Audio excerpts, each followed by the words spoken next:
Jandal's attorney at law. She won't take no for an answer. Hey everyone, my name's Lauren. I'm the operations manager here at Attorney Jandal's office.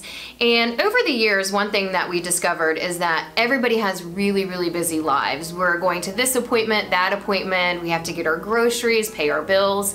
And so sometimes it can be difficult keeping us updated with all the changes that you need to notify us about. So we've developed several ways that you can notify your case managers anytime you have an update.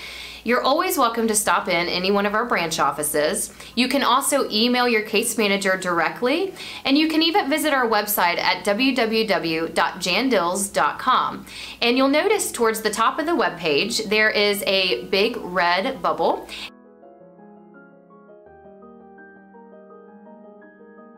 And if you click on it, it says Report Client Update. And by selecting that, you can inform us about any doctor's appointments or address changes that you've had, telephone number changes, and that'll email your case managers, and they will let you know that they got the email so that they can update your file, and then any additional questions that you have, you guys can correspond back and forth with each other. Another way that you can contact us is directly through our Facebook page. If you send us a message, somebody will get back to you within a timely manner. Over the past 20 years, we've identified that communication is one of the key ingredients to being successful. So I hope giving you all these options will make it easier for you. And of course, if you ever have any suggestions, never hesitate to let us know. Thanks for watching.